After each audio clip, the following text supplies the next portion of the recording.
Okay, All right. thanks. So Anybody has an opinion about this one?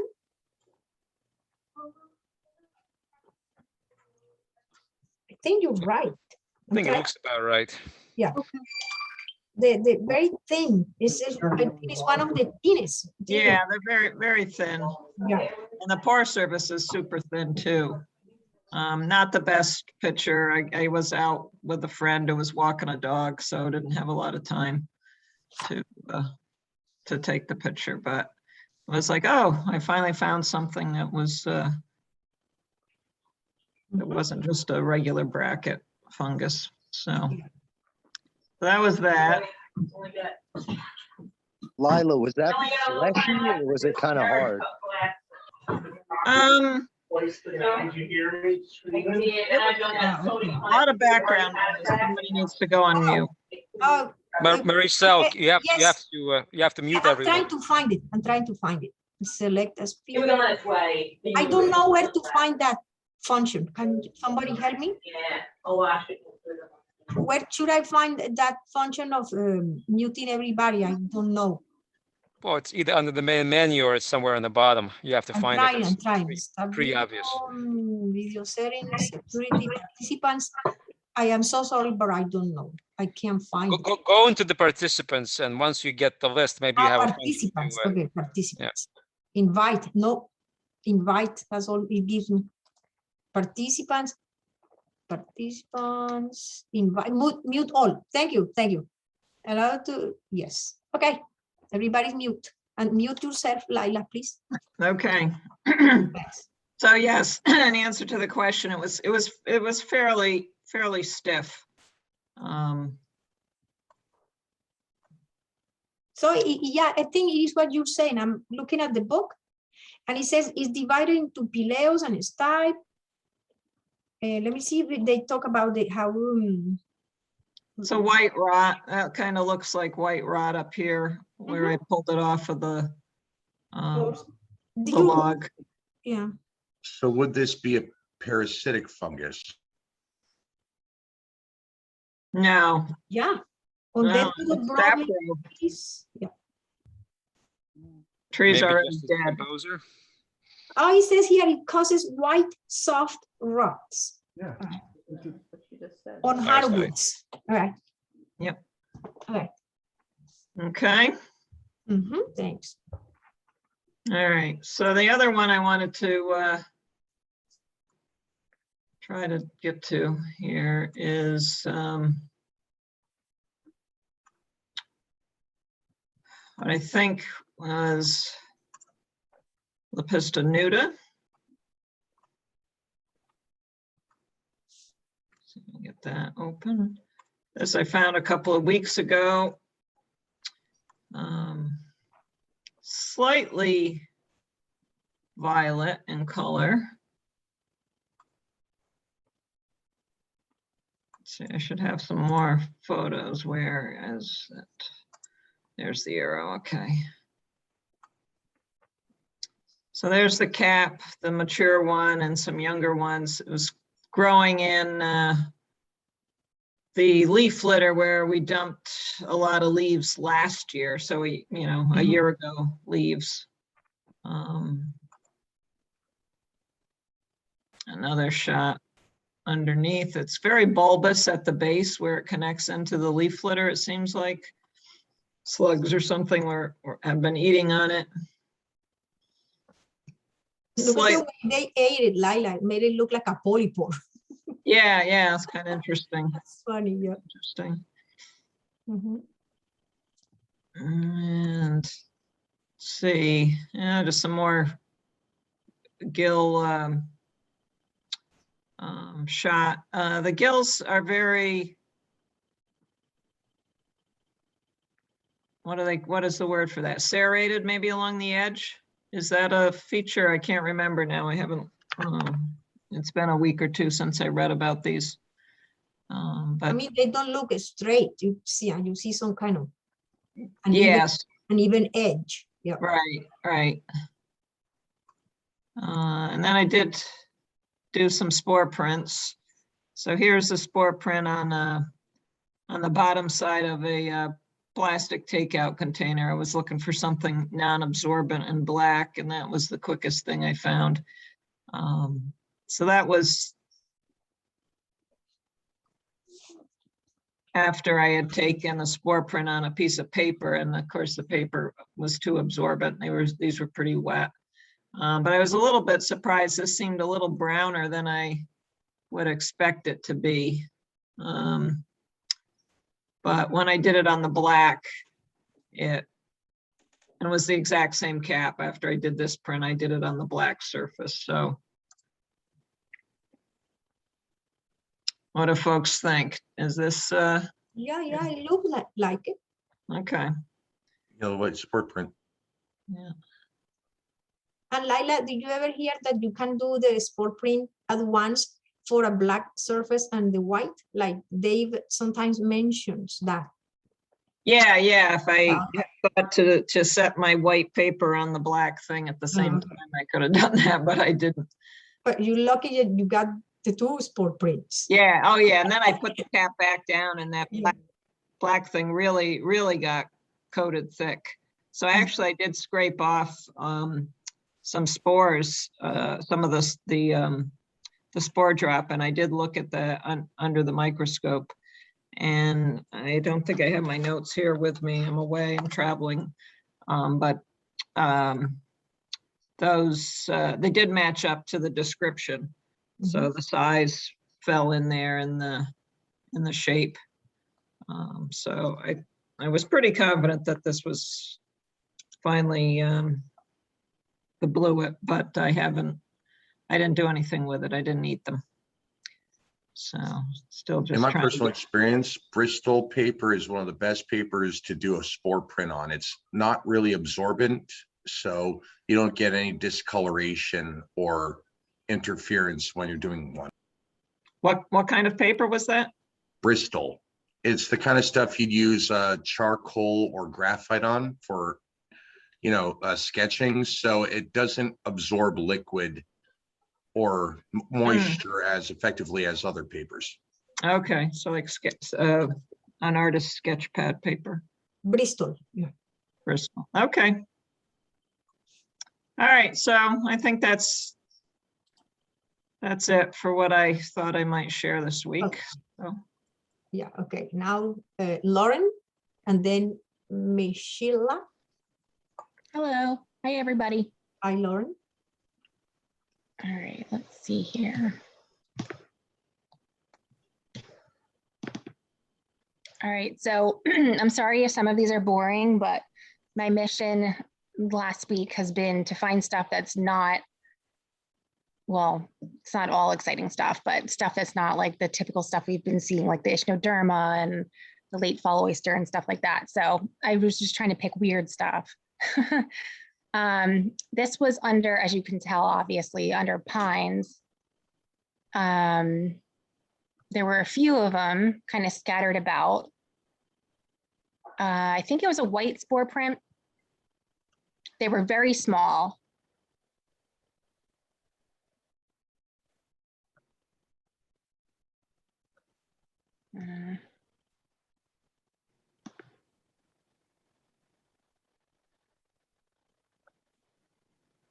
Dave, are you there?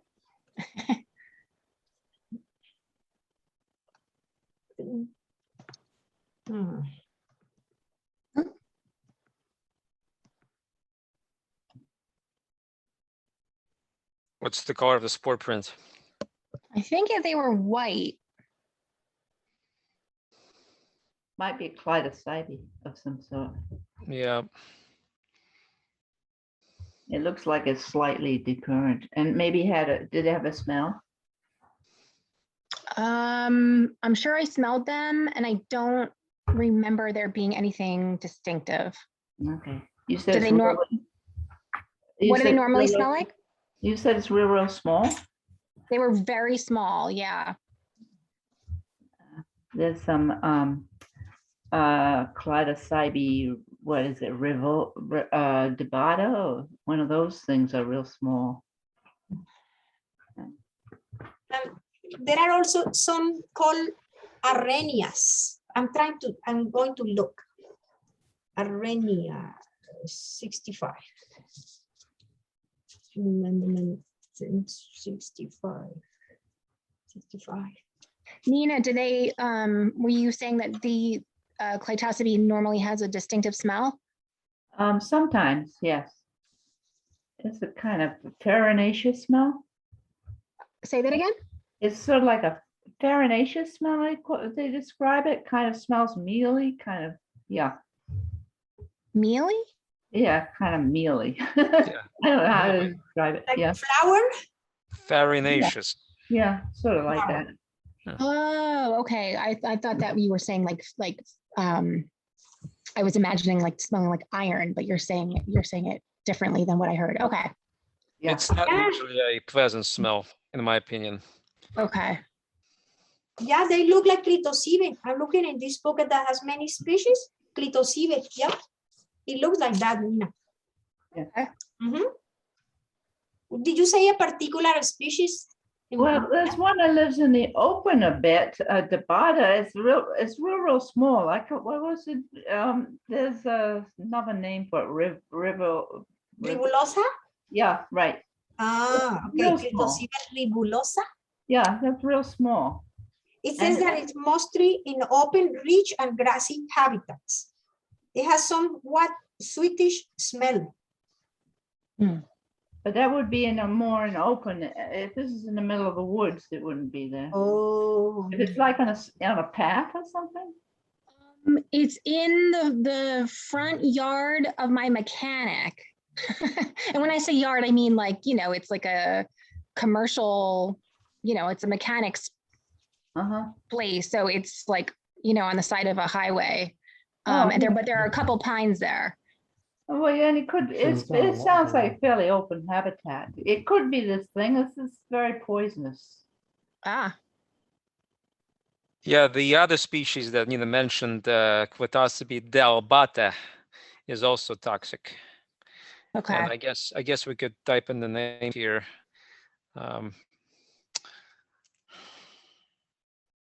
Yep. Cool. Okay. All right, let's see.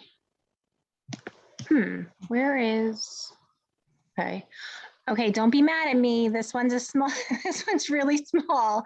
Like I said, I was just trying to find anything that wasn't late fall oyster or whatever. So, okay. I took this to show you how small it is. It's right here. Yep. Nothing wrong with it. Thank you. Okay, so here's the underside. Let's see if I can click. My computer's acting different than normal. It won't let me zoom in as much. I don't know what's going on.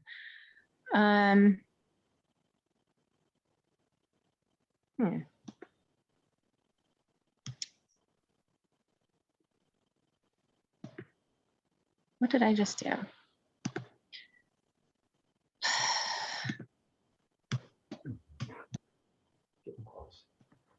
Mike, hold on a second, guys.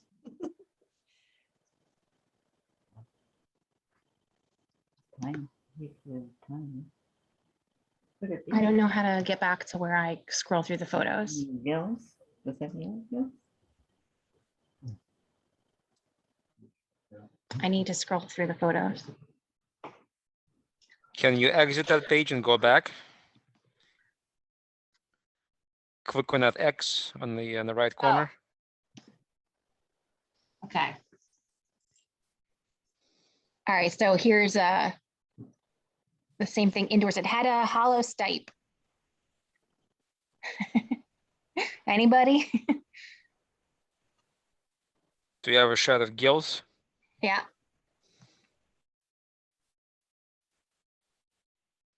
Looks like And brown. I tried to do a spore print and I saw nothing. Oh, They're tiny. is that Too white old or under? too young? Is that white? Oh, it's not an Hebeloma. No. And it was growing, I think it was growing from the moss, but you probably saw that. Can we zoom in onto the gills, please? That's nice in theory. Oh, wait, here it is. Okay. Why won't it let me zoom in anymore? Oh, wait, hold on. Let's see if it'll let me. Oh, there we go. All right. Mycena. There are several mycenas or hemimycenas that grow with moss. I'm trying to find some. Well, this one is going to be a brown spore mushroom, I think. I would say it may be a Hebeloma. It has Oh, okay. white, see right between at the very apex of the stipe, which might be Hebeloma. I don't know, but it's kind of peculiar place for Hebeloma. Hebeloma, Inocybe, or Agracibe. Yeah. Something like that. Okay. Is this as good as it gets, or you can zoom in some more? It's still Um, pretty small. Computer's acting real weird today. Let me, hold on. Let's see. Guys, I'm just looking at a book from Europe, and then I know it's from Europe, but it says Hebeloma saccariolens group, and it's white with the kind of gills that you're showing. It looks like the one you're showing. Say that again, The Marisol? Hebeloma, as they told you. Might be Hebeloma. Would you mind typing that in for me? Oh, yeah. But I don't know if this happens in the US, but it looks like what you have. This is Okay. really, well, let me type. That would be sweet, Sweet smelling. sweet smelling. Oh. Did you smell it, Lauren? I mean, I always smell them. I don't remember with this one what. I feel like if it had a smell, I would have remembered it, but it's so tiny. Let me see what they say about it. 684. Let me see. 684. Oh, they have different names. Naked Hebelomas with penetrating sweetish smells, fruit or cacao-like smells. Well, there's lots of Hebeloma. Oh no, this one saccariolens says that it has a very strong natural sweet smell. Some kind of flowers. No, but you will have to do the microscopy. You'll have to do microscopy. Probably Okay. have to do DNA. Oh. Oh, we have to wait for Henry's book to come out. Exactly. Oh, okay. Yeah, there are 4 that belong to this group. Yeah, but From July to November. those are European, and we have Yes. different ones here. Yeah, This is driving me insane. I think we do have some European species here probably, but as it's true with most of our fungi, they are endemic to North America only. Yeah, but it looks like a Hebeloma, as you said. Yep.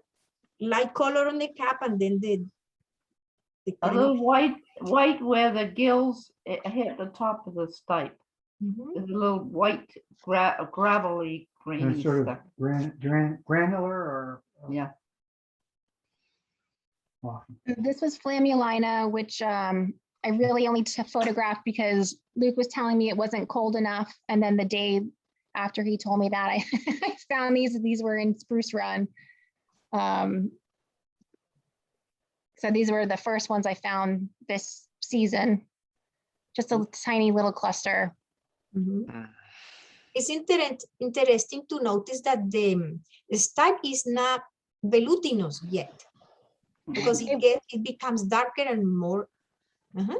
Yeah, so I More know, heavy. sorry, I didn't do a great job of photographing that. It got darker, but you're right, it wasn't as dark as, you know, you You see a normally lot of see it. photos. Yeah. Mhm. Okay, so this was interesting. This was up high in a tree. Mike had to jump on a bench and get a stick to get one of these down. This was also at Spruce Run. You can see there's a cluster of 3. I think it's a maple. I'm not totally sure. This is the top of it. Sorry, it's a little blown out. Now this, I think, was an anise smell. And it's a white spore print. Ossicaulis lignatilis, Igor? I don't know, I'm still You thinking. don't know that one? No. I was thinking maybe something about like Hypsizygus. Oh, Wow. Hypsizygus. Oh, Yeah, I don't know. I could be wrong. me too. Ossicaulis Which tree was it growing on? The maple? I think it was a maple. Here's, I think it was a maple. Oh, I can't remember the name. Is this the only shot that you have? It's the only shot I have up now. I have a whole bunch of other shots of the tree, like on my phone. Could you please zoom in on this trio? Zoom in on the tree? Oh, on the On the, trio. on the trio, on the three mushrooms, yes. God. I don't know why this setup is different from how I normally do it. Okay, hold on. Why is this so painful? It sure is, sorry. Well, I should be apologizing for making you suffer. Ah, I'm just trying to see If the you were stem. willing to go up to perfectly identify that, you have my respect. well, thanks. It Right. was Mike is listening, so he hears you. He jumps up on a wet, dangerous bench. Oh, and he wants you to Somebody's- know he did a flip. Excuse me, Lauren, somebody's listening to the radio and we're hearing a lot of noise. Not here. We have nothing going on. I mean, that was Mike just talking in the background, but we No, don't have no, a not to radio. you, not to you, somebody else. Oh, I don't even hear it. Oh, I heard, yeah, like TV or radio. I wrote the two names on the chat, okay? Okay, great, thanks. But seriously, Let me see here. All right, I guess that's it. Okay, cool, Thank you, everybody. thank you. Well, how about this? I'm gonna paste in the link for Hypsizygus tessellatus and let people express their opinions about this idea. Here's the link, Ooh, thank you. expert. You want to do the same with the ossicolis, Igor, please? I'm not sure what that is and how Yeah, to spell this thing. I put it on the chat and it grows inside cavities in trees. Inside. From cavities. deciduous Okay. wood. It's called lignatilis, ossicolis Okay, lignatilis. let me type it in Control V. Oh, come on. And I think there is only one with that name. And the species is like lignatilis, something like that. Lignatilis. Yeah, let's see if Michael Kuo has this. No, he doesn't. Let me go onto Mushroom Observer and maybe paste a link to one of the properly identified observations.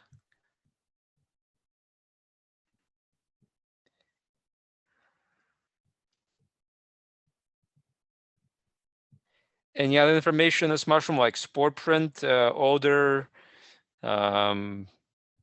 taste? Yeah, it was a white spore print and it smelled like anise. Okay, yes, you did say anise. And I still have it. Why are you laughing? Because I said anise? Or because Yes. Igor said I'm not anise? laughing. I'm not laughing. It wasn't me. No, I no, was Marisol's being laughing. Maricel. It's because I had to tell you because in Spanish, it sounds like something else. I am sorry. Well, it Really? sounds like something else in English too. Yeah. Like a Latin, it's a Latin word that means something private. Right. What is it? Is it the same thing in English? no. Right. Well, I look forward to looking Behave that up. yourself, please. Marisol, put it in the chat. Well, Marisol, do you say it different? How do you say Anise. anise? Okay, so is that how I'm supposed to say it? Anise? Anise. I don't know. Say, That's how we I said would it say in Spanish. anise. No, that's something else. No, that's not something else. That's how it's I pronounced. mean in Spanish for me. I'm so sorry. Well, It's it like is, the planet it is Uranus. star anise. It is star anise. Okay, Hypsizygus tessellatus, Michael Kuo says the odor is not distinctive or slightly mealy or farinaceous. And the spore print is white to buff. All right, so the Ossicalis lignatilis Mhm. Let me try to find a nice link, nice observation here with some nice fruiting bodies. I only found it once. There's one on Mushroom Observer. Oh, there's tons of them in the Mushroom Observer. Oh, okay. There's also Yeah. Hypsizygus ulmarius, which grows on elm, if that's what the species epithet suggests. Observation 55,400 on Mushroom Observers. 55,400. Yeah. Let me find it. MO is slow today, but it's always slow. I complained. To no avail. Here's the link. Pasting it in to the chat. There you go, if anybody cares to look. I found it once inside the cavity of a maple tree. And I have no idea, and Walter Sturgeon identified, or John Plish. Yeah, so you see people do confuse those two genera, Hypsizygus and Ossicalis. So I think we're on the right track here. With Hypsizygus? Well, with both of them. Oh, that is. okay, okay, Yeah. yeah. Good chances, one or the other. Okay, thanks.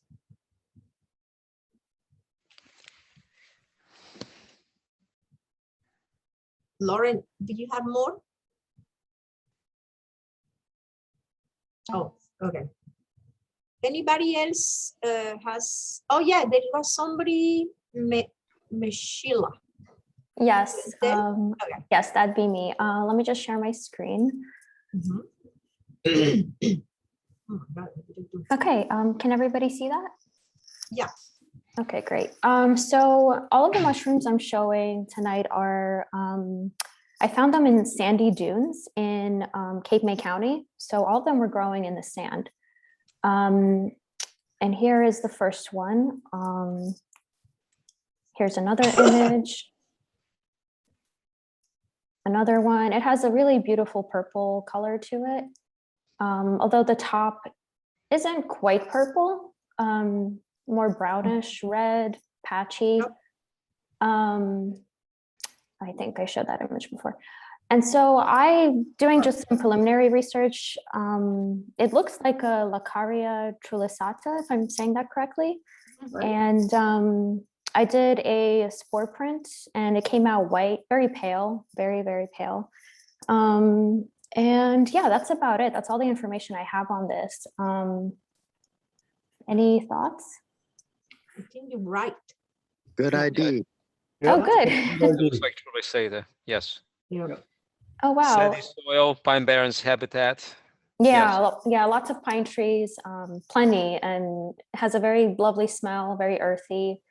Is this edible? Is this toxic? Makes you like sand. If you can take the sand out, they say. I don't know if Laccarias are edible. Probably not substantial. Even if they are, they probably don't possess any culinary value. Wow. Right. Can Okay. you go to that second picture and show like the base of it? The base of the Sure. type? Yeah. Oh, wow. Maybe I can. There we go. Swollen and sandy. Like Yes. yeah. Yeah, very much so. The next time you can cut it and it's beautiful. It's purple inside at the base. Yeah. Yeah. Okay, excellent. So the next one, I don't know. I think there are plenty of these around. And some of my research made me think that perhaps this is a more mature version of the Laccaria trulicata, but I don't know. Look at this type. Oh, It's different. Yeah, that's true. But it is Laccaria. Laccaria. Okay. Yeah, there are many species of Laccaria, several species of Laccaria. Yep.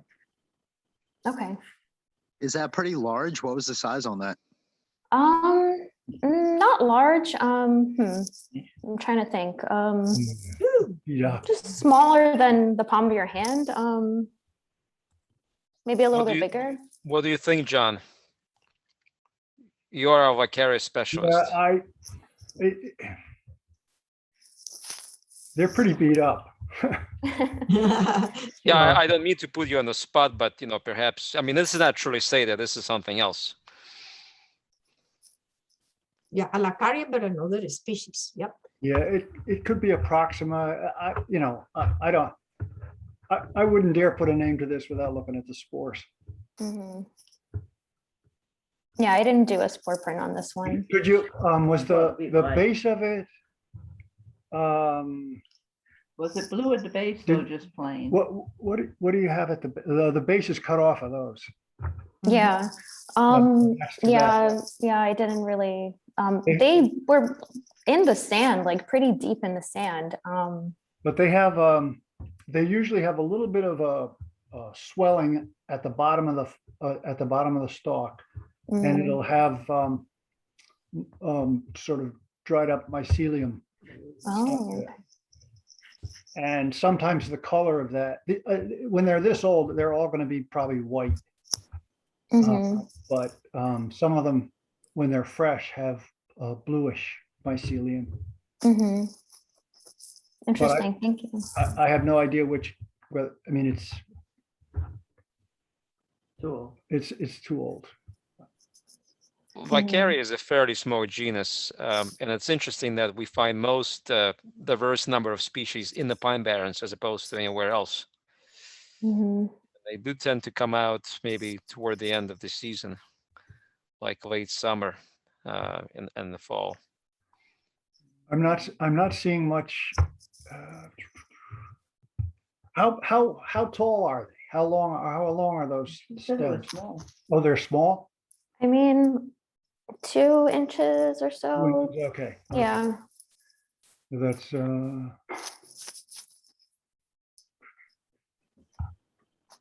yeah. And the across the cap is an inch or so? Inch or two? Yeah, I would say so. Yep. Mhm. They look too chunky to be Laccaria palladifolia. They look, And this one is a bit warped, yeah, whereas this one is more uniform. Because it looks very old. Uh-huh. that one, the one on the right is was probably sort of convex, Mhm. and the one on the left is sort of flatter and It seems like one of them was waterlogged, the one on the right with the flatter cap and darker cap. It's Mhm. just more moisture content in the cap, probably got rained on. Mhm. Were they maybe growing frozen. like in the middle of the road, or were they like in a moss? It was in the middle of a trail covered completely in sand, pretty coarse sand. And it was pretty damp because it rained the day before. But in general, that area is pretty dry. And I had never seen mushrooms there before. Yeah. Oh, well. But at least you know how Laccaria is done. The ones that are common now are, there's a Laccaria. Proxima? No, it's probably more likely Proxima than the palladifolia.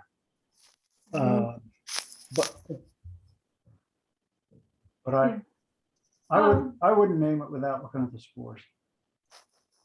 You could just look up Proxima, and you'll see what it looks like, and then maybe, when you see them fresher, you'll say, oh, well, maybe that was it. Right. Okay. John, palladifolia, is that what you said? Yeah. Do you have a shot of the gills on this? Yes.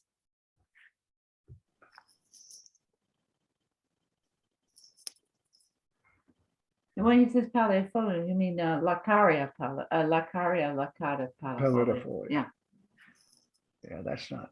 it's not, so That's that's not not. that. That's probably That's Proxima. That's probably a Proxima. Yeah.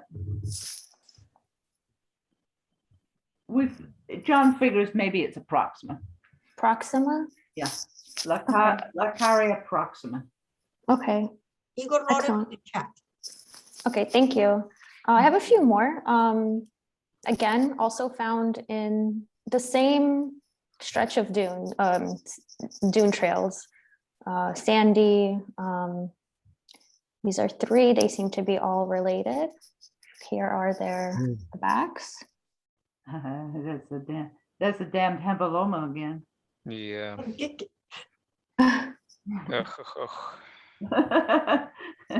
Here they are again. Hebeloma. Yeah. Strong. Some smell like a radish. Yes. Or some sort of smell. Yeah. Oh, interesting. Yeah. Good luck with those. In what way? Well, I mean, trying to ID them to species is like, I Oh. mean, especially in this condition, it's just impossible. I mean, you need Yeah. microscopic examination or even DNA sequencing for this. I mean, it's a very large and very obscure genus of fungi, fall fungi. Mhm. And when we get those at forays, we just sort of don't even try to even put names on them. It's a big challenge. Yeah. They're all over the place now.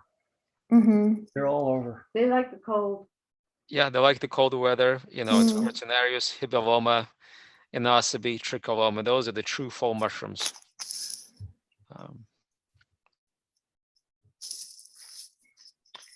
All right. Do So I won't any- even bother. Oh, no. Do any Hebelomas present with a veil? Some do. They have a kind of a cortinaceous veil, like a Cortinarius, cobwebby thing, but Okay. it's very fleeting. It's like very ephemeral. Maybe not these ones, but some Hebelomas do have partial veils, which are very cobwebby. Gotcha. Thanks. I would like to say that I have found a few Hebelomas, but I never worked on the micro before. And I found one maybe 3 or 4 weeks ago at work. I showed it to you in one of the Zooms. And it's so beautiful on the edge. It has a webby. It's not like a smooth edge. It has like a spider web stuff hanging all around the cap. And the micro was really beautiful. It was like long fingers that were giving that aspect of like a web. What are those red ones? More Laccarias. So this Oh, is the yeah. habitat that they were Yeah. all, you can see the pine needles, Mhm. the acorns. Oh. Yeah, they were just dotting the entire sand. And More here- Laccarias, yeah. yeah. That, Not very. okay, this looks very much like a Proxima. This is, It's fresher. yep. Yeah. That looks like a Laccaria Proxima. Mhm. No, Laccaria proxima has the stem with more fibers than Pallidifolia. Yeah, Pallidifolia won't have the fibers on the stalk. Oh, okay. That's This a good one point. sometimes has the sort of wispy hairs. Okay. Mhm. But this too is, I mean, it's, I think it's seen some cold weather. They get the color depends in cold weather.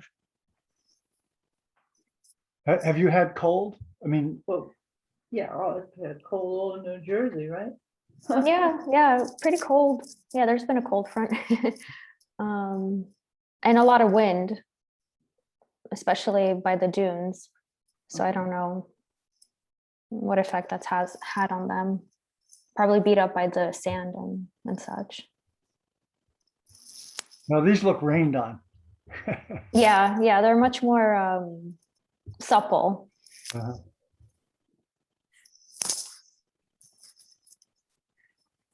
Yeah, and here's Mm-hmm. a little bit more of that. Yep.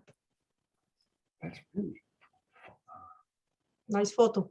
Thank you. of course. Yep, that's all I have. Thank Thank you all you. so much. Thanks Thank you. for sharing. Right. Nobody else here. Sheila, blah, blah, blah. Right. So now I'm going to see emails from people. Oh my gosh, I want to do this.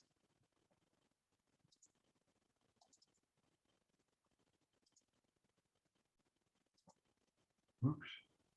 Okay, is Dave with us? Dave, are you there? No. Dave? Yeah, he's not. Yeah, I see. Okay, we come back to him. Calostoma to ID. Let's see if this is a particular email.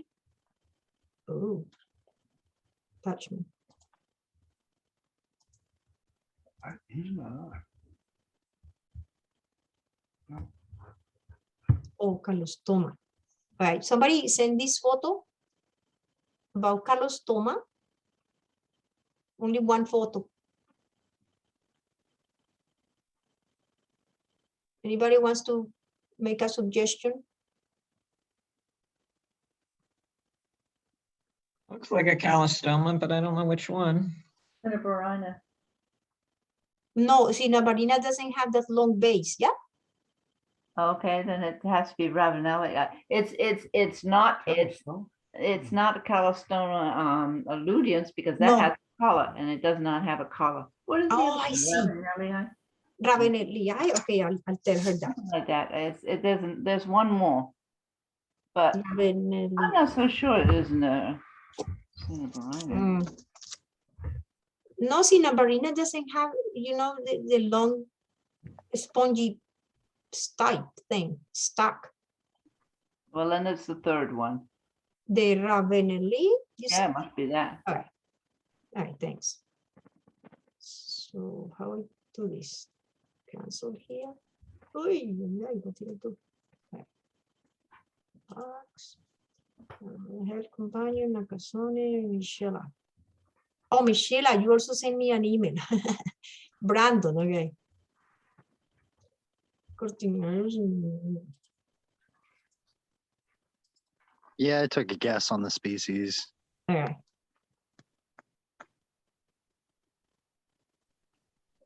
Ravenelli, Utessens, Cinebarina. You can see the photos?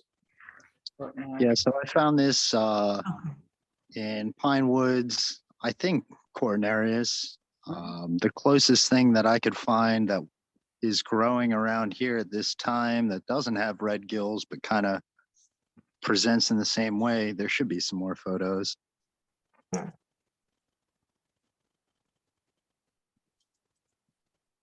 Yeah, these dermosipes are just a mess. You mean Cortinarius? Yeah, it's a section dermosipe or subgenus Oh, I'm dermosipe. so sorry. Oh, okay. Yeah. It's pretty handsome. Yeah, I mean, it's a striking mushroom. And I mean, that yellow stipe was extremely yellow. And the gills on some of the photos were, I mean, truly they were yellow, but they were, you know, rusting out quite a bit.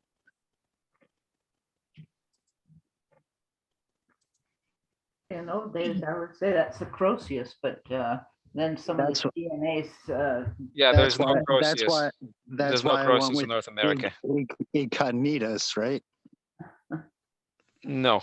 That's- No. A very nice photo right there. Yeah. We sequenced something that looked like Croceus. It was Wes Broderick's mushroom last year, and it actually gave the DNA of semisanguineus, or what we call semisanguineus here. So it was very So- confusing. It was So very, would you very just call this section semisanguineus then?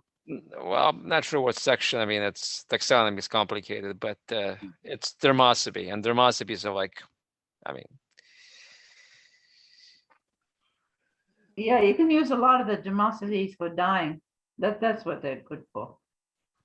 it is possible for some European species to occur here, but you'll have to go into that Michael Quebec study that was published recently. It's like 400 pages long. Has nice photographs though, and it's all in French. So I came across that, and that's where I came across, what was it, Cretaceous? Well, Croceus? Croceus is European, I think. And they were saying that the American equivalent is the incongrutus, Incognitus? incognitus. Huh. Well, very, very apt. Because it is an incognito species. Who knows what this thing is? Right. Yeah. Cool mushroom though. It is. It's a very handsome mushroom. Yeah, well, if we had more money, we could sequence all the Dermoscipes and the Pine Barrens and see what they are. I don't think we could get enough members. Well, maybe we're getting more. So if that trend continues, we'll probably have extra cash to spend on sequencing. Cool. Right. Well, thanks, Brandon, guys. that's all you have? Yep, that's it. All right.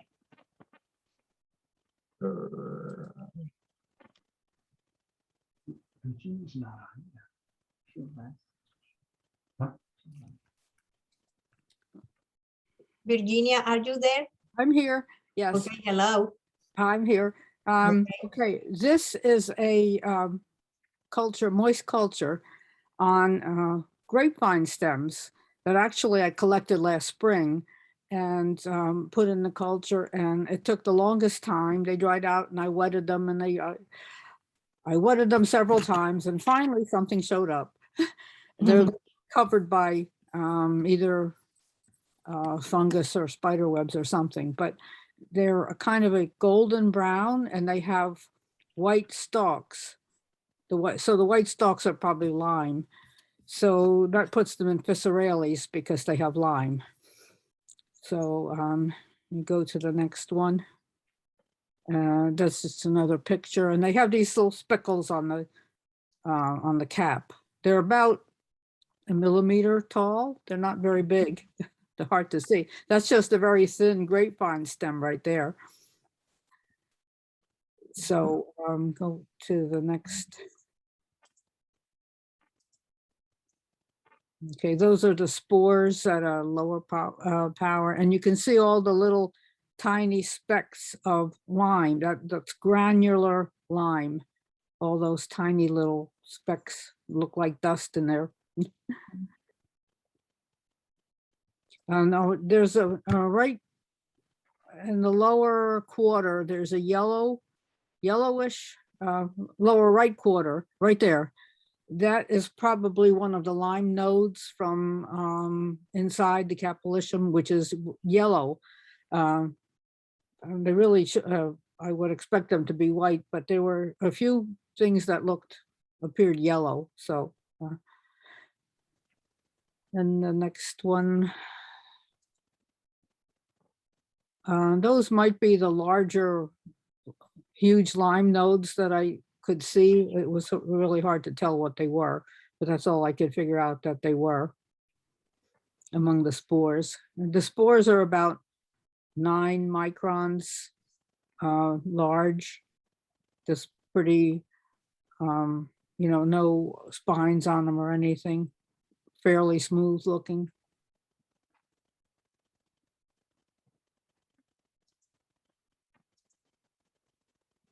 And that's at that higher power, the spores at a higher power, and all those little lime specks in there, granular lime among them.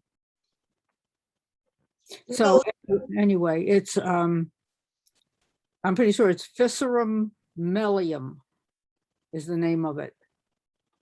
Virginia, the Yes. speckles are something found inside, or is the outside, the decoration Oh, from the outside? Speckles probably could be some from the cap because it has some speckles on the cap. It could be from the stalk because the stalk was lime. So, or it could be the lime nodes get broken up. I'm not really sure exactly where all these speckles come from. Okay. Nice. As opposed to crystalline lime. I mean, sometimes you have to make a determination whether it's granular lime, which is just like those speckles, or if they're more pointed and star-like, because that would put them in a different group. So when I say granular lime, that means as opposed to crystalline lime, which sometimes looks like a sugar coating on the outside of some particular slime molds. Mhm. Nice. Yeah, that was a nice little one. Mhm. And that's it. Oh, okay. Yeah, I really like that one photo when you zoomed in. Yeah, I tried to zoom in and get a good picture of it. Yeah, it's nice. Marius Vermeulen. Hi, Marius, are you there? Marius? We can hear you.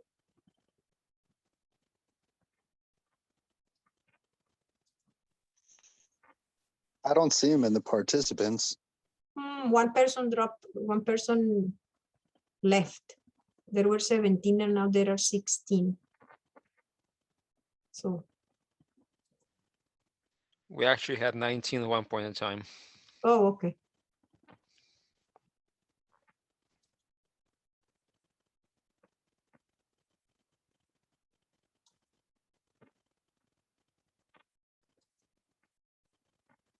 Thinks that is Agaricus arvensis. Anybody? Pretty desiccated by the looks.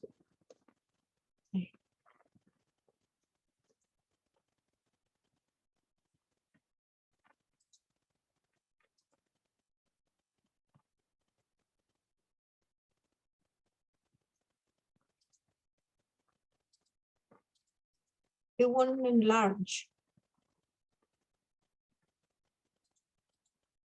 Oh, geez, so tiny.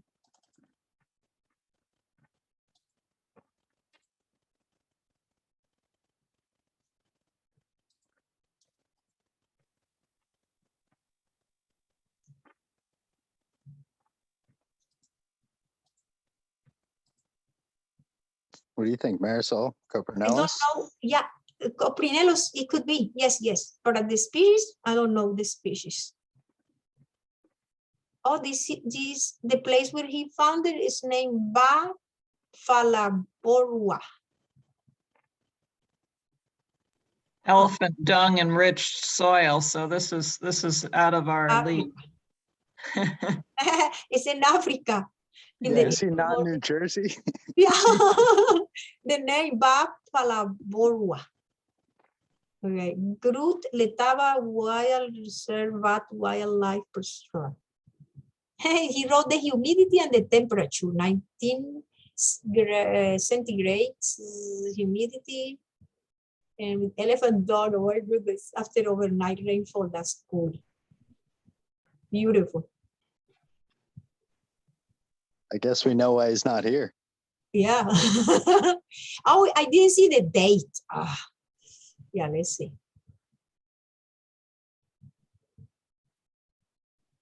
Oh, this one is, oh, he's there. Oh my goodness, he's in Africa. He's on safari. Yeah. Oh my gosh. I mean, Awesome. he is South African. Yeah. Oh, wow.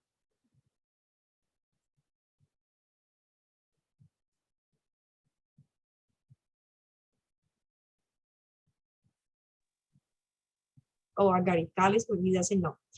Oh, it's the same thing with elephant dog. Yeah. Low belt in South Africa after rain early in the morning. Okay. Cool. Okay.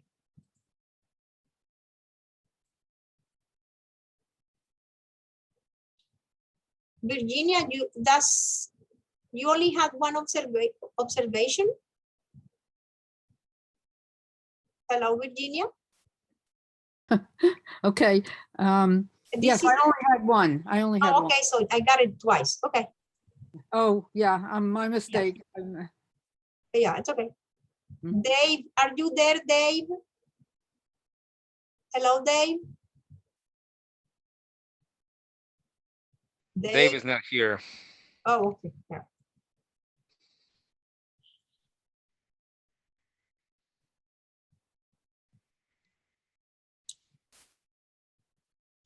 Okay, I found this one on Sunday or Saturday.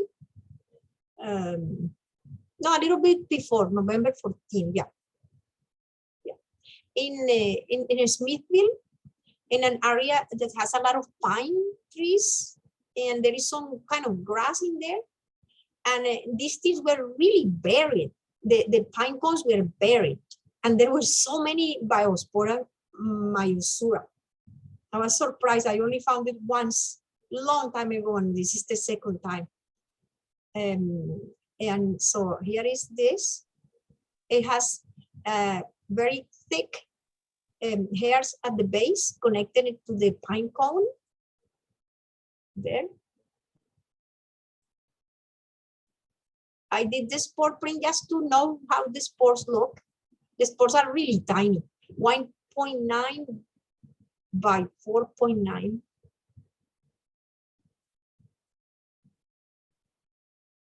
More of the same. Here you can see the beautiful gills.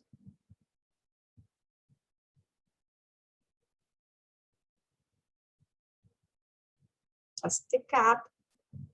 Those are the caps. I didn't know what they were because I couldn't see the pine cones until you dig them out from under there. Marisol, is that kind of huge for that mushroom? Like, is that large? No, it's tiny. Okay. Yeah, it's tiny. Compared with the size of the cone, look. Of a white pine cone.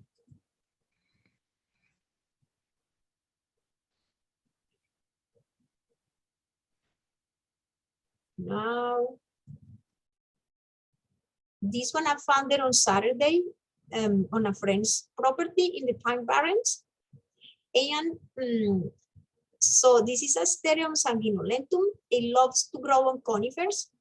And it was very, I was very surprised because my friend has, he loves trees. So he has planted different types of trees that don't grow naturally in the Pine Barrens. So I see this one, he said it was called late land cypress, but it died after so many years. So this Asterium was growing there. You rub it and it immediately bruises red. Oh, and one thing that I have found this one several times in white pine usually, and it could grow just resupinate. No, with this here the caps are pretty, how do you say that? The caps are really big. And sometimes it's just resupinate, no caps. And oh, and once you rub it, it dries out and disappears, and you cannot make it bleed again on the same spot. You have to go to another spot to get that effect. I don't know why. And I don't know what produces that either. Look at how interesting the caps are right here. Okay. Same one. And I found another one. This is Asterium sanguinolentum. I found Lacitextum bicolor again. Look, found it in Wells. Wow. Look, found it in Wells Mills with soup. And I found it the next day or a week later near my house in Smithville. It was growing on the transversal section of some conifer wood. But it looks like an Asterium, but it's more flexible. Asteriums are kind of rigid, like waxy, if I can say that. This one is more malleable. I don't know how to say that in English, flexible. And it doesn't bleed. You can rub it and do whatever you want, but it doesn't bleed.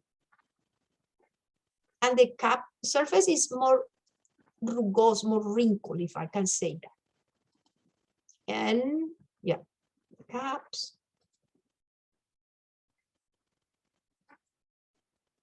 I did this for just to prove that it was what I was saying, Lacitextum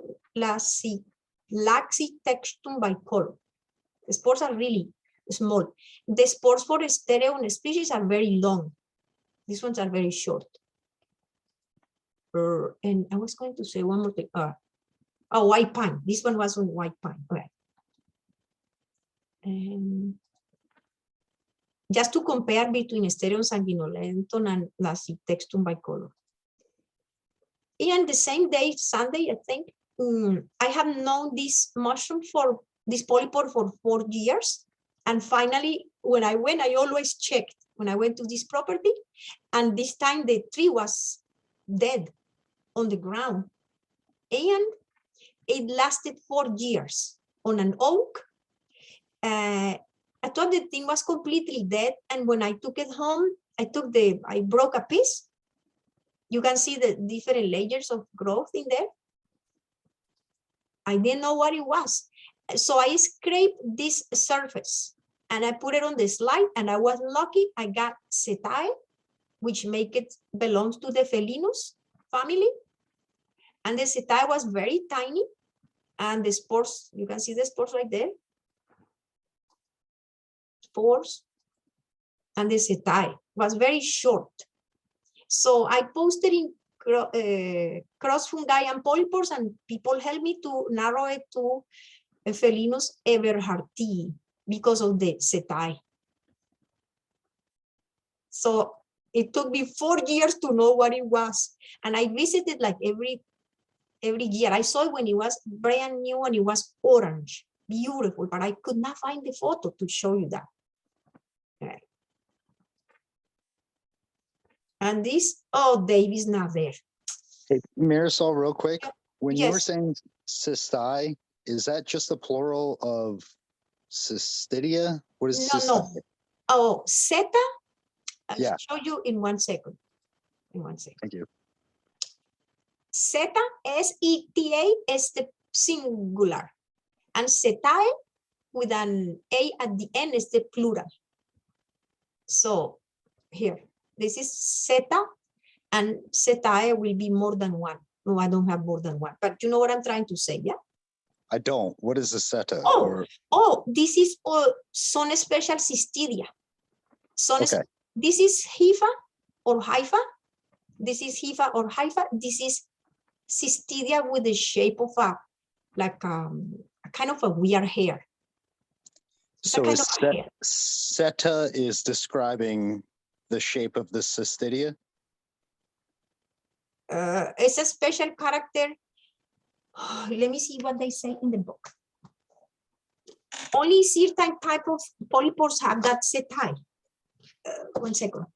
How they call it in here? It's called cystidia. Yeah. No, I am wrong. It's called setae, brown, thick wall, exerted beyond hymenium. They don't say what is setae. It's some kind of ornamentation. It's ornamentation. They don't produce any spores or anything like that. Gotcha. You Okay. got it. No. I mean, it's so an sorry. ornamentation. Yeah, it's ornamentation. Yeah. Gotcha. Brandon, a search of seta, it says in the moss or liverwort, zoology, a stiff structure resembling a hair or bristle, especially in an invertebrate. So it looks like it's just the hairy ornamentation of maybe cystidia or something. No, it's not cystidia. I just read and it's not called cystidia. It's called No, seta. I didn't say it was cystidia. I said it's the ornamentation of the cystidia. They look hairy. No. Cystidia are the different elements that are not the fertile part where the spores are produced. Setae is an extra, it's another kind. There are many kinds of cystidia. Setae is another thing that is not cystidia. You follow me? I follow you, but I thought that the setae were the ornamentation of a certain microscopic structure, like a cystidia or something. Okay, so it's on the surface you see the hairs. So you're saying that seta is actually a larger structure. It's not ornamentation. It's the name of a certain detail, morphological detail, right? Yeah. If you think in this cap fungus that is called Scutellinia, Brandon, are you familiar with Scutellinia? It is called the eyelash fungus. Yes. Yeah. It has setae all around the margin of the cap and underneath. It's not hypha or cystidia, it's setae. Okay, Maricel, I just found this in Wikipedia, fungal setae. In mycology, setae refers to dark brown, thick-walled thorn-like cystidia found in corticoid and poroid fungi in the family Hymenoceti. Ah, they call it cystidia. Okay, you were Yes, right. they are It's a type cystidia. of cystidia. Okay, in this one Thorn-like. that I have, it doesn't say that, but thank you. Yeah, Yeah, a thorn-like cystidia. You know what a thorn is, right? yeah, On a plant, something which yes. pokes you and then hurts you, right? Yeah. Oh, okay. So that's what Oh. it looked like, a thorn-like cystidia. You see the shape of it? Absolutely. It's very pointy and sharp. But it doesn't just grow on Hymenoceti. It also grows. You can find it on Hypomyces. You can find it in a lot of ascos. Yeah, in Scutellinia and in some other cap fungi. There are. Yeah. Yeah, I can't remember. the Well, name. I'm just referencing the sentence Yeah. from Wikipedia. It mentions Yeah. corticoid, poroid fungi in the family Hymenoceti. So it's Yeah. essentially just a specific shape, Mhm. thorn-like shape that exists in different genera on a microscopic level, Yes. And so- attached to cystidia. No, not Possibly. attached to cystidia. No, No, not They are attached to cystidia. cystidia. They are cystidia. There are cystidia. Okay. They're Gotcha. all over the place sometimes. It is inside, in this case, this setae is inside the pores, the tubes, inside the tubes. And sometimes in some Felinus species, the setae also grows on the margin, on the cap, but not in all of them. Yeah. Nina, you have the dictionary of the fungi. I thought you were getting rid of the old copy, but I think you have a new one, so you can look it up. It's got it right here. I've got it reading in my it. lap. It says, setae plural refers to stiff hairs or bristles, usually thick-walled and sharp-pointed, that occur on the fruiting bodies of various fungi, such as the acervuli of Colletotrichum, which is an asexual fungus, the Pycnidia of Pyrenocapi, Catoseptoria, and Ascochaeta. That's fancy. So this has nothing to do with cystidia. Actually, they say it's hair-like growth or ornamentation on something, on fungi. Yeah, The bristles formed in the hymenium of Denisiella babingtonii are called setae, as well as those produced in the context and hymenial setae of many species of Aphilophorales, such as Phelinus ferruginosus.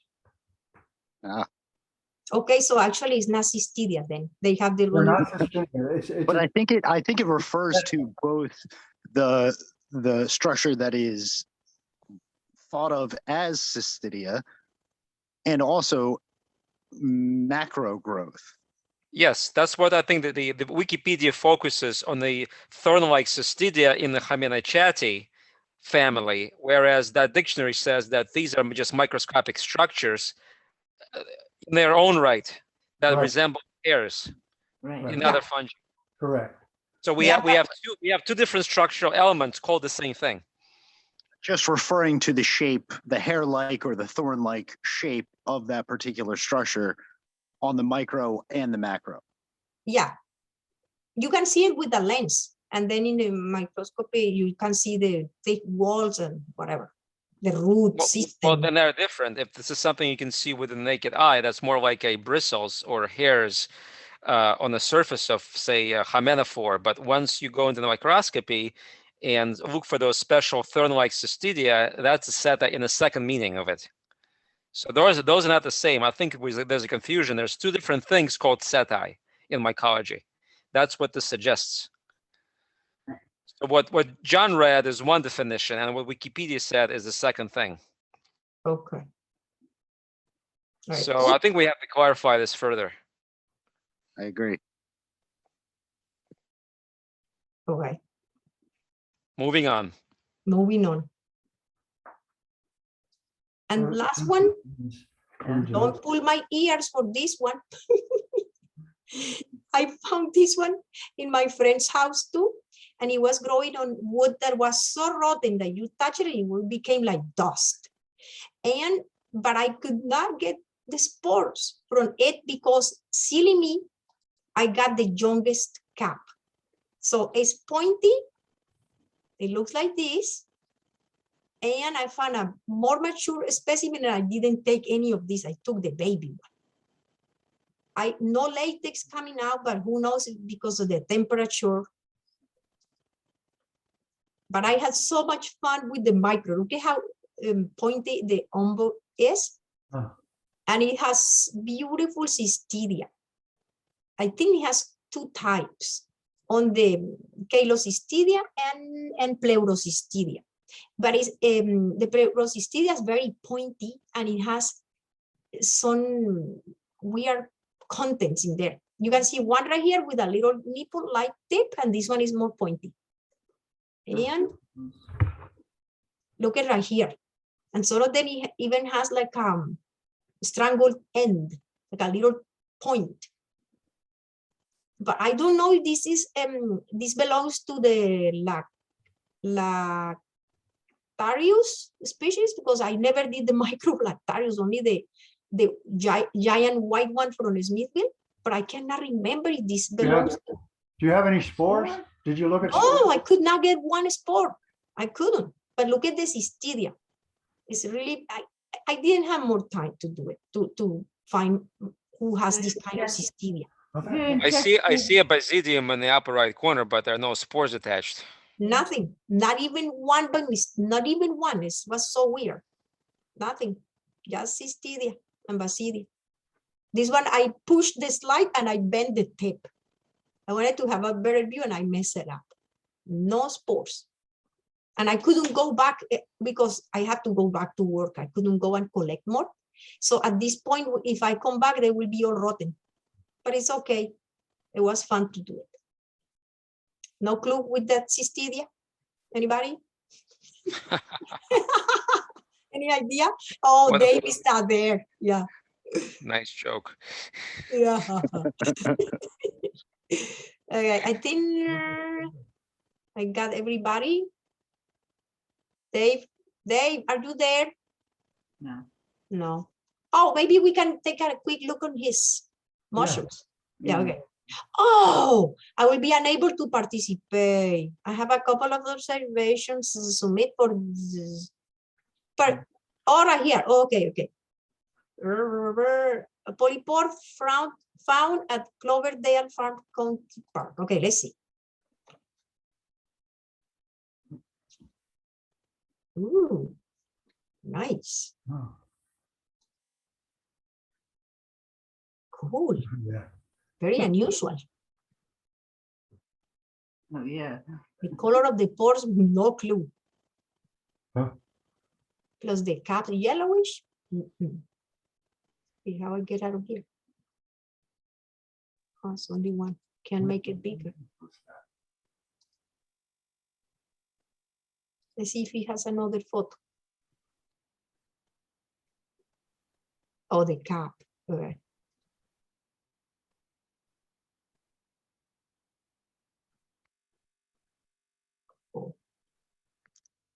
Oh, somebody Seems gave me like, an idea.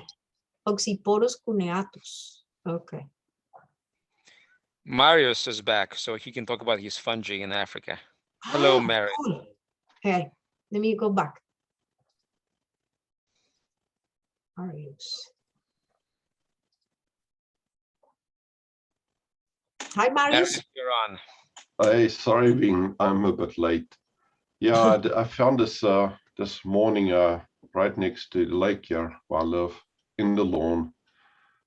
I don't know what it is. It's so desiccated. I think I mean it was barely hydrated still. This is from Sahara.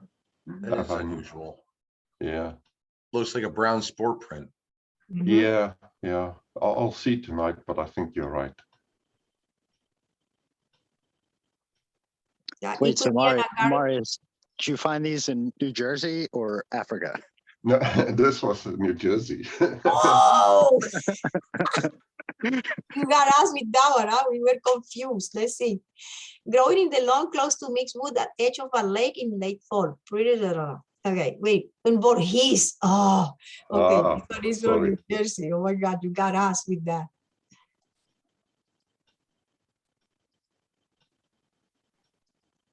Ooh. Is there any site, Igor, where he can check for keys for agaricus? Not that I too can think far. of, but he can bother Rick Kerrigan, but it's in very deplorable shape, so I doubt that Rick is. Yeah, And I would with the say tail, it's, looks like an amanita. no, there was no bulb. It was Yeah, and plus the color of this, the Yeah. bill. And the, Mhm. this we are, yeah, It's this pink. is It's like clearly typical. not Amanita. No. It's an agaricus, but it's old. Yeah. yeah, still It's not so much old, it's just in bad shape. I think it just barely opened its cap. You can see the veil is still kind of touching the sides of the cap, but it's been probably frozen to death. And in New Jersey, we had 70 degrees for a couple days in a row, and then it's been 30 in a row. So Yeah, it's pretty extreme. Yep. yeah, it's extreme. Let's go Okay, back. let's move on. The next two were sent by my sister-in-law. Oh, we could not understand. We thought you were in Africa. And we couldn't make the photos bigger. Yeah.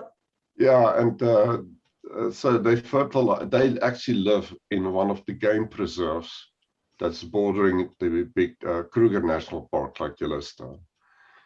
So they actually have elephants that walk around their property. They have electric fence, and they just gather the elephant dung and use that as fertilizer. So, and that popped up overnight after rain last night, or the night before.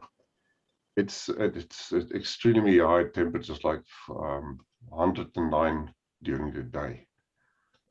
They found the name by themselves? No. I looked up a bit and see if I could find something. Yeah, this is the closest I could find. Okay.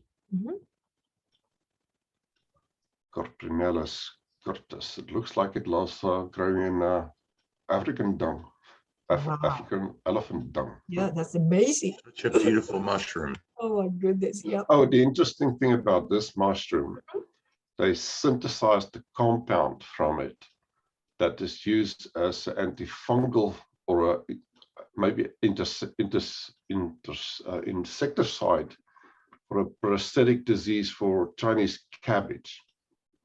Well, from being born from dung, it probably has a high phosphorus metabolization rate, so that might be possible. Who knows? But you'd never, and these are obviously very small. Super and fragile. They don't last too long. Yeah. They are classified as edible. Oh my gosh. Yeah. But poor because they're this frail. But yeah, there you have it. Corprinellus curtus. Nice. I hope somebody can confirm that for me. I would like to see that. Oh, nobody yet. Okay. I just didn't, yeah. Okay. When did you do that? Oh, today. Oh, okay. It's fresh. Today. It's fresh. It's very fresh. Well, the dung is not that fresh. But the interesting thing on the dung, elephants eat tree bark. Oh, and yeah. That's very rough when you see that in the dung. The same in the same beds, they found this mushroom, and it must be a bit slimy on the top because it gets pretty dry there very quickly. So it must have been very slimy on top, and the spore is very dark. She didn't take a good shot of the other side. That's probably the best you can see the underside. Yeah.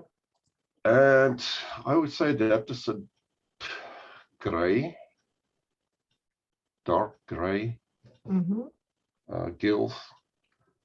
And I can't see any leftover veil, but it's a maybe it's behind the leaf. And oh, let's see. It may have been a complete veil because you can see the edge of the cap still has something left on it. Look at the spore print on the leaf. Oh, there is a spore print. Yes, right there. I don't know. Yeah, it looks like the spore print. I think it's a Dark. shadow. No, there's something dark on there. In the droplet, there's a black droplet. See, it looks like the same color on the gills, look. It could So be if the that gills are these gray, spores it could be start to infect the leaf. Stropharia. I was thinking about that too. Yeah, the color of the gills. On that spore deposit, you can see the angular deposit from the notch in the cap there. That's definitely a deposit. This cap or another photo? That photo there, there's a little cut in the cap. You mean here or where? Yep. Here? Down a little bit, but you can see how it just deposited the spores angularly because it was damaged right there. So I think that is a spore deposit. You mean here? Are we looking on the leaf? Can you zoom in? I cannot see anything. That's the maximum. Yeah. Maybe let me see if I can find my The original. maximum. I think there's something wrong with the leaf. You know, there's some injury to the leaf. That's why it's a different color. But maybe I'm wrong because the other one is also under the cap and it's totally green. And that's what I'm thinking is That's a whatever good was point. wrong with that leaf may have allowed it to be infected by the spores. No, As it's not opposed to a infection. healthier leaf. But infected?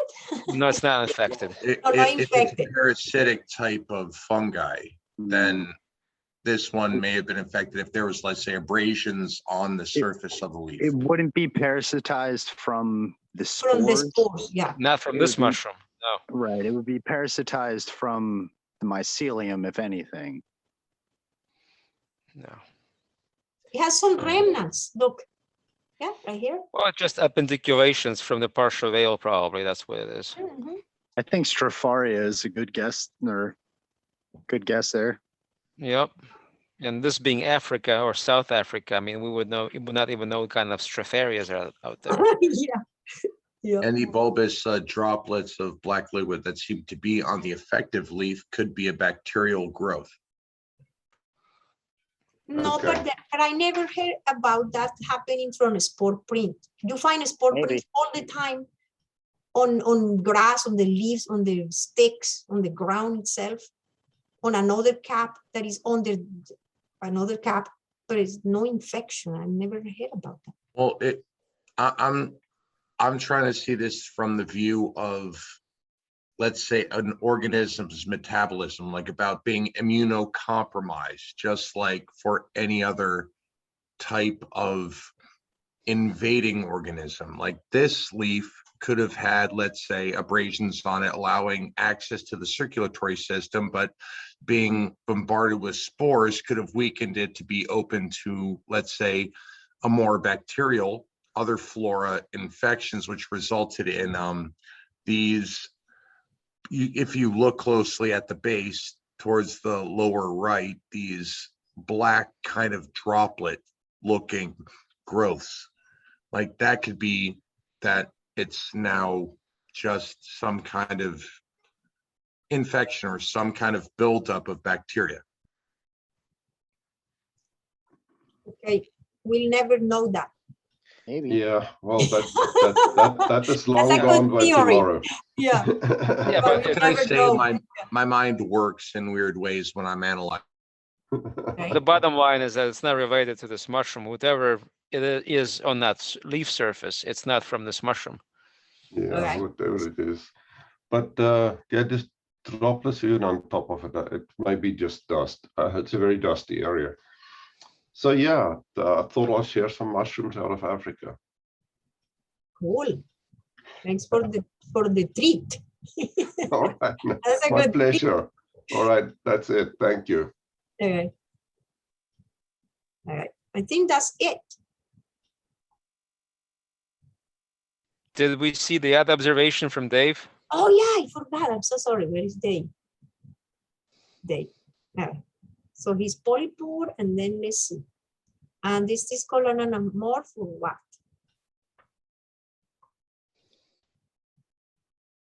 Helicoglea compressa. Oh, yeah. Okay.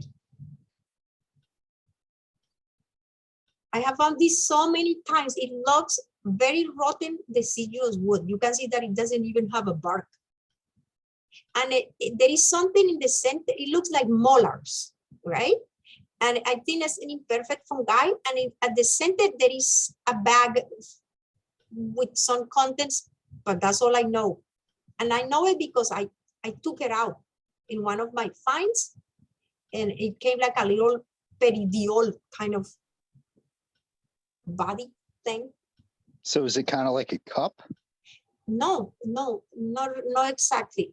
It's some kind of imperfect fungi. It's like a crown. Yeah, it lost whatever was inside, is gone. So it's And just a crown that's left. And it's Like- rubbery. And it's always growing like in troops.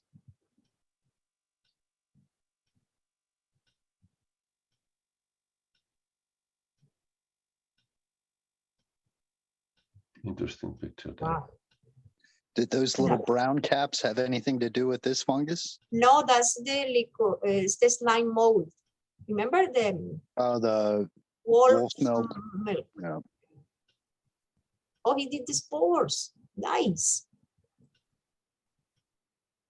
Like grains of kind of rice. Cool.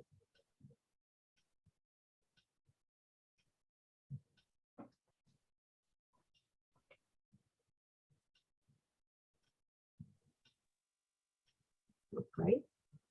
So I know these are tiny. Mhm. Do they have a jelly feel to them?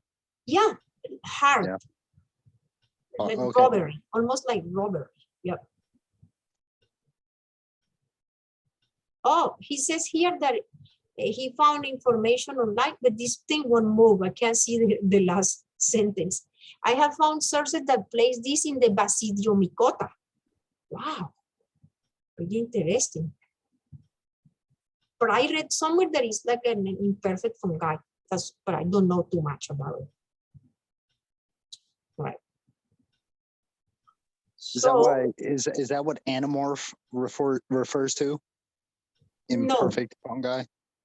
Oh, anamorph refers to the asexual stage of some fungi, yeah? It's another way of reproducing, yeah. Is that what you're saying? You're thinking?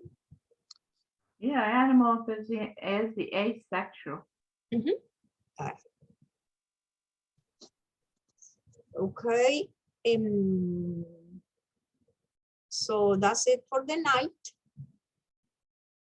And maybe next week, Luke will tell us if we're going to start with themes.